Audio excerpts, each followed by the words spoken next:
S வணக்கம் மக்களே, வணக்கம். வெல்கம் டு ஒரு யூடியூப் சேனல். எஸ் ஒரு டெக்கத்துக்கு அப்புறம் அவனை வந்து நான் சந்திக்கிறதுல ரொம்ப சந்தோஷப்படுறேன். வழக்கம் போல தான் நான் இந்த படம் போடுறேன், ரிவ்யூ போடுறேன்னு சொல்லிட்டு கிளம்பி போனவன் தான். அதுக்கப்புறம் ஒரு வாரம் 10 நாள் ஆளவே காணோம். எஸ் ஃபைனலி ரொம்ப நாளாக வெயிட்டிங்கில் இருந்த ஒரு படம் வந்து கருடன். எஸ் வந்து சூரியின் விடுதலை படத்துக்கு அப்புறம் பயங்கர வெயிட்டிங்கோட ஈகராக சரி இவர் வந்து கொடுக்குற இன்டர்வியூவெல்லாம் பார்த்தா பயங்கரமாக கேரக்டர் செலெக்ஷன் பண்ணி தான் நடிப்பார், கதையெல்லாம் பயங்கரமாக பேசுகிறாரு, என்னென்னமோ சொல்கிறாரு அப்படின்னு இவர் இன்டர்வியூலாம் பார்த்து ஒரு மாதிரி இந்த படம் அப்படி இருக்கும் இப்படி இருக்குன்றலாம் எதிர்பார்த்துட்டு போய் பார்த்ததுக்கு படம் ஒர்த்தாக இருந்துச்சா. அண்டு வந்து மற்ற கேரக்டர்ஸ் எல்லாம் வந்து எப்படி பண்ணியிருக்காங்க, யுவன் சங்கர் ராஜாவின் 360வது கம்பேக்கா அப்படின்றதெல்லாம் இந்த ரிவ்யூவில் நம்ம பார்த்துடலாம்.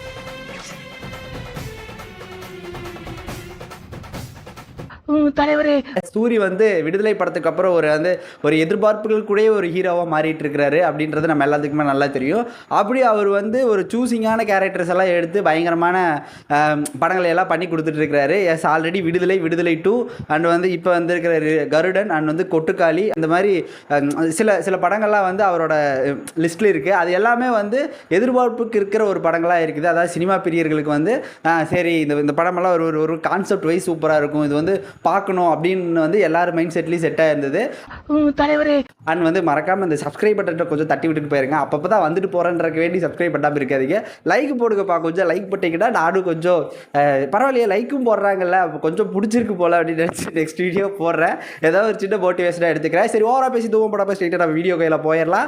எஸ் வந்து கருடன் படத்தோட கதையை பற்றி சொல்லணும் அப்படின்னா, தொப்பம்பட்டி அப்படின்ற ஒரு கிராமத்தில் வந்து ஒரு கோயில் இருக்குது. அது கோயில் சார்ந்த ஒரு நிலம் வந்து சென்னைக்கு அருகில் இருக்குது. ஒரு 22 கிரவுண்ட் இருக்குன்னு வைங்களேன். அதை வந்து எம்எல்ஏ ஒருத்தர் வந்து அபகரிக்கணும்னு நினைக்கிறாரு. அந்த இடத்த வந்து எடுக்கணும் அப்படின்னா ஒரு செம்புப்பட்டை தேவைப்படுது. அந்த செம்புப்பட்டை எங்கே இருக்குன்னு சாமியோட நகை பெட்டிக்குள்ள இருக்குது. ஸோ அதை பாதுகாக்கிற ட்ரஸ்டியாகவும் அந்த கோயில் தலைவராகவும் இருக்கிறதா வந்து நம்ம உன்னிமுந்தனோட பாட்டி வடிவுக்கரசி அண்ட் வந்து ட்ரஸ்டியாக வந்து ஆதி அவர்களாக வந்து சசிகுமார் அடிச்சிருக்காரு. எஸ் வந்து இதெல்லாம் என்ன இப்படி உழப்பறியாடா சசி அப்படின்னு பார்த்தீங்கன்னா, எஸ் ரொம்ப ரொம்ப பெரிய கான்செப்ட் எல்லாம் கிடையாது. ஒரு ரெண்டு ஃப்ரெண்ட்ஸுக்கு ஒரு சொல்லிக்கக்கூடிய ஒரு சூப்பரான ஒரு விசுவாசி அப்படின்றது அந்த படம். இந்த படத்தோட டைட்டில் கார்டு ரிலீஸ் பண்ணும்போதே அப்படி தான் சொல்லி ஆரம்பித்தாங்க. இந்த மாதிரி தான் ஒரு கதை வந்து ஸ்டார்ட் ஆகுது. கதையவே உழப்புற ஏடா செஞ்சியா அப்படின்னு கேட்குறோம். நீங்கள் படத்தை பற்றி தெரிஞ்சுக்கங்க. அப்புறம் ரிவ்யூ போடுறேன் அப்படின்னு கேட்க வேண்டாம். கதை சொல்கிறதால கஷ்டம் தெரியுமா? ஓகே வந்து சூரியோட ஆக்டிங்கை பற்றி தான் இந்த படத்தோட ஸ்டார்டிங்கில் தான் என்ன ஸ்டார்ட் பண்ணணும்னு நினைக்கிறேன். எக்ஸ்ட்ராடினரி ஆக்டிங் அப்படின்னு சொல்லலாம். சூரிய ஒரு லிஸ்ட் வச்சுருக்காப்புல, அந்த லிஸ்ட்டில் அடுத்து டாப் டேபிளில் ஃபஸ்ட் இடத்துக்கு போகிறது கருடன் படமாக இருக்கும்னு எனக்கு தோணுது. ஏன்னா விடுதலை படத்தில் சூரி நம்ம ஒரு புது ஃபேஸாக போய் அதில் வந்து புது ஃபேஸ் மீன்ஸ் ஒரு ஹீரோவாக போய் அங்கே பார்க்கும்போது அவர் நமக்கு ஒன்று பண்ணி விட்டார். ஸோ அது ஆக்டிங்கெல்லாம் சூப்பராக இருந்துச்சு. சரி அதுக்கப்புறம் அவர் மேலே எதிர்பார்ப்புகளெல்லாம் அதிகமாகிட்டே போனதுனால அடுத்த படத்தில் எப்படி நடிப்பார் அப்படின்னு யோசிச்சுட்டே இருந்தோம். டக்குன்னு பார்த்தா கருடன் ஒரு படம் கொஞ்ச நாள் கழிச்சு ரிலீஸ் ஆகுது.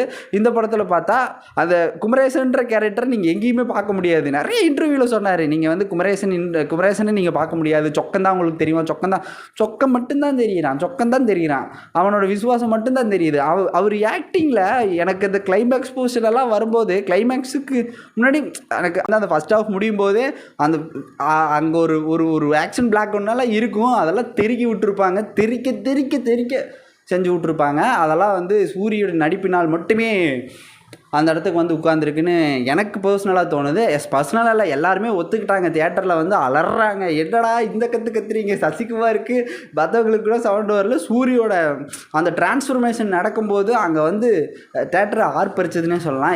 எல்லா விதமான ஆடியன்ஸும் வந்து ரசித்தாங்க. அதை நான் வந்து கண் கூட பார்த்தேன், எந்திரிச்சு நின்னெல்லாம் பார்த்தேன் அப்படிங்கிறத போய் சொல்ல மாட்டேன். எல்லோரும் பார்த்தாங்க, எல்லோரும் நல்லா ரசித்தாங்க. அண்டு வந்து அப்படியே பின்னாடி கிளைமேக்ஸ் நோக்கி நெருங்கும்போது சில ஆக்டிங் வந்து மனிதத்திற மாதிரி என்ன அழுகிறது வந்து கண்ணீர் வரக்கூடாது, கண்ணிலேயே தெரியணும் அப்படின்ற மாதிரி கண்ணிலேயே நடிச்சிருக்காப்புல. அவரோட பாடி லாங்குவேஜ் ஆகட்டும், என்னண்ணா இப்படி பண்ணிட்டியானே அப்படின்றத வந்து நான் பேசுகிறேன்ல, நான் பேச வேண்டியதில்லை. அவர் வந்து அந்த கண்ணிலேயே பார்க்கும்போது அந்த நட தோரண அந்த இதுலேயே வந்து அவ்வளோ அழகாக அதை செட் பண்ணியிருந்தார். அதெல்லாம் வந்து எக்ஸ்ட்ராடினரியாக இருந்துச்சு. அடுத்தபடியாக இந்த படத்தோட கதையோட நகர்ற விதம் இருக்குது பார்த்தீங்களா. சமுத்திரக்கனி வந்து கதை சொல்லும்படியாக தான் இந்த படம் வந்து இருக்குது. அண்ட் வந்து அவர் இந்த படத்தில் எப்படி நடிச்சிருக்காருன்னா, அவர் வந்து ஒரு ஃபிட்டான ஒரு போலீஸ் ஆஃபீஸர். எனக்கு சில இடத்துல பார்க்கும்போது ஒரு மேலுமே போலீஸ் ஆஃபீஸர் மாதிரியே இருந்தார் எனக்கு. ஏன் அப்படின்னா வந்து சினிமாட்டிக்கலான போலீஸ் ஆஃபீஸர் கிடையாது, சொல்கிறது, இந்த பெரிய தன்னோட பொசிஷனுக்கு மேலே இருக்கிறவங்களோட ஒபே த ரூல்ஸ் அப்படின்றத வந்து வேண்டாம் வெறுப்பாக சில போலீஸ் ஆஃபீஸர் செய்வாங்க. இது தப்புன்னு தெரிஞ்சும் சில பேர் செய்வாங்க, வேறு வழி இல்லாமல் ஒரு கில்ட்டில் செய்வாங்க பார்த்தியா.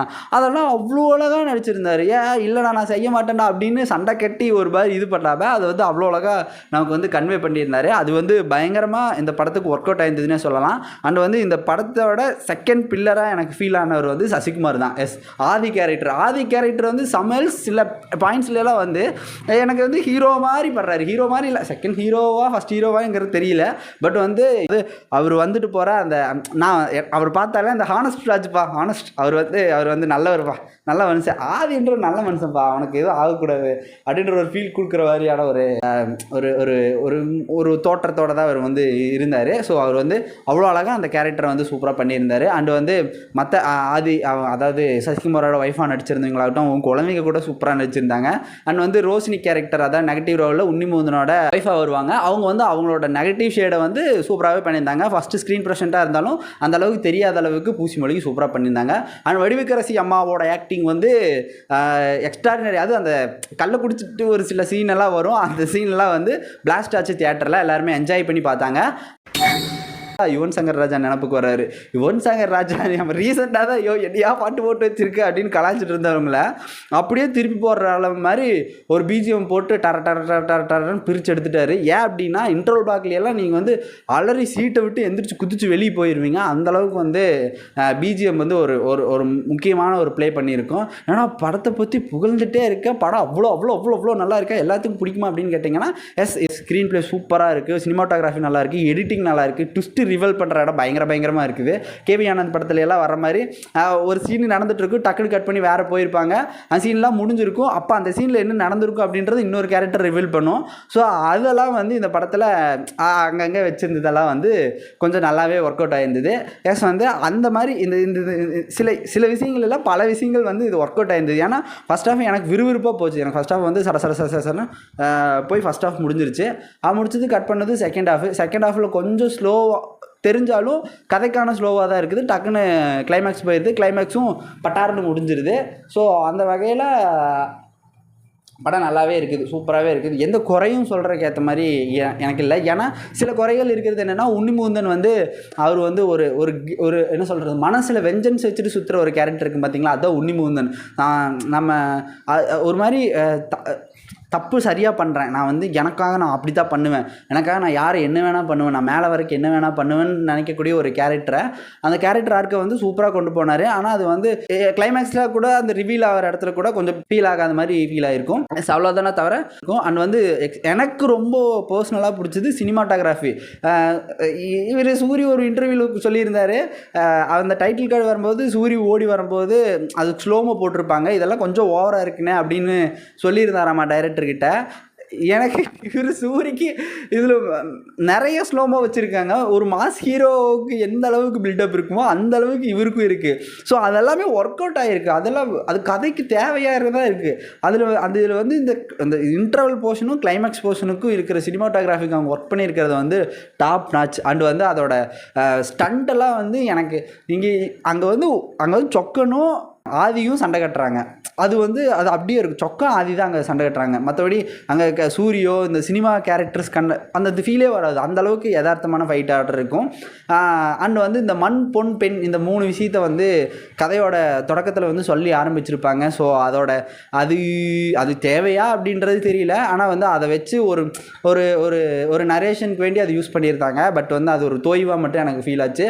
எஸ்பெஷலி பாடல்கள் ஒரே 2 பாடல் மட்டும்தான் இருக்குது. ஒன்று வந்து ஒரு லவ் சாங், ஒரு லவ் ட்ராக்கு, இன்னொன்று வந்து ஒரு சோகப்பாட்டு. இது ரெண்டுமே வந்து சூப்பராக ஒர்க் அவுட் ஆகிருந்தது. தேவையில்லாமல் திகட்டாத காதல் அப்படின்னு ஒரு இன்டர்வியூவில் சொல்லியிருந்தார். ஏதாவது இன்டர்வியூனா நான் அவ்வளோ இன்டர்வியூஸ் பார்த்துருக்கேன். ஸோ அந்த இன்டர்வியூ எல்லாம் வந்து திகட்டாத காதலாக இது வந்து இருக்கும் அப்படின்னு சொன்னார். திகட்டாத காதலாக தான் இருந்தது. அவ்வளோ அழகான காதலாக இருந்தது.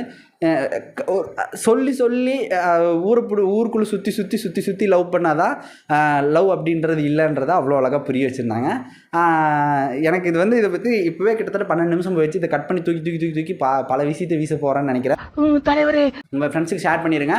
அண்ட் மறக்காமல் சப்ஸ்கிரைப் பண்ணிடுங்க. ஃபஸ்ட்டே சொல்லிவிட்டு மறுபடியும் சொல்கிறேன், சப்ஸ்கிரைப் ஒரு 500 சப்ஸ்கிரைபர்ஸாவது வரட்டும். இப்போ தான் 398 வந்திருக்கோம். இன்னும் கொஞ்சம் சேர்ந்து வந்தால் நல்லா இருக்குமேன்னு ஃபீல் ஆகுது. தேங்க்ஸ் ஃபார் வாட்சிங். நான் உங்களை அடுத்த வீடியோவில் வந்து பார்க்குறேன். ஸ்டார் படத்தோட ரிவ்யூ போடுறேன்னு சொல்லியிருந்தேன்ல, முடிஞ்சால் இந்த வீடியோவுக்கு பின்னாடி வந்து உங்களுக்கு போட்டு வரேன். பாய்.